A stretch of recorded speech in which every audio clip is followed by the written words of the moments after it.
Monsieur le chef de la mission éducation artistique et culturelle, cher Manuel,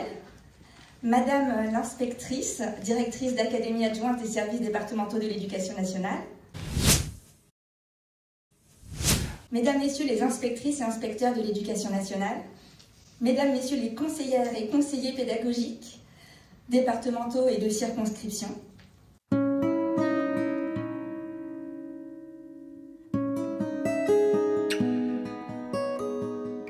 en tant que déléguée académique à l'éducation artistique et culturelle et conseillère technique de Madame la rectrice jusqu'à demain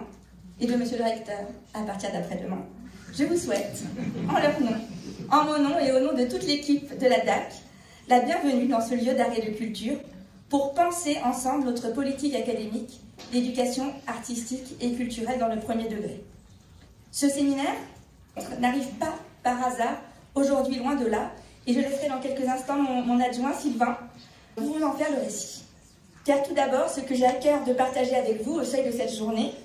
c'est un certain nombre des convictions qui m'animent et qui, je crois, j'espère, nous animent tous et toutes au quotidien. Que l'essentiel se joue et doit se jouer en classe, dans le quotidien des apprentissages. Mais je suis tout autant convaincue que la culture, loin d'être un supplément d'âme, est ce qui donne du sens, de la profondeur de champ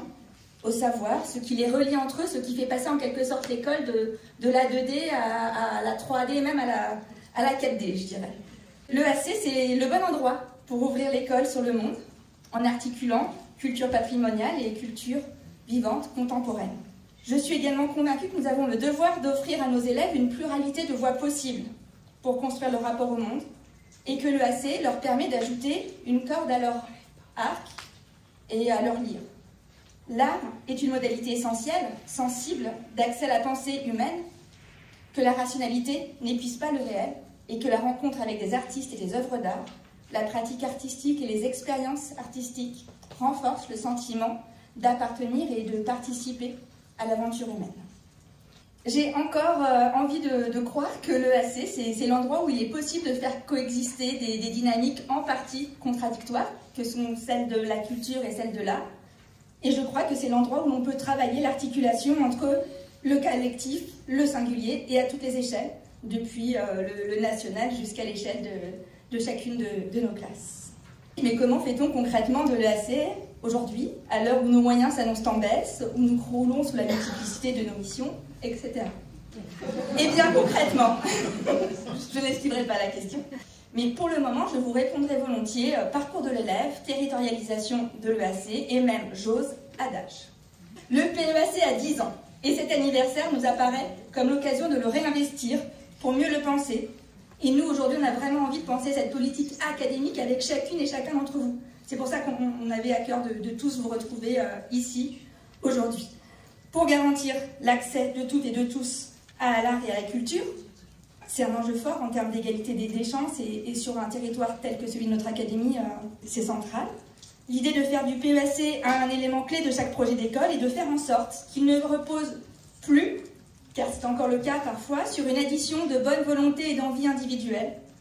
mais qu'il soit le fruit d'une réflexion collective, fondée sur nos 3 piliers de l'EAC, pensée en termes de cohérence, de progressivité, de recherche des équilibres entre les 8 domaines de l'EAC,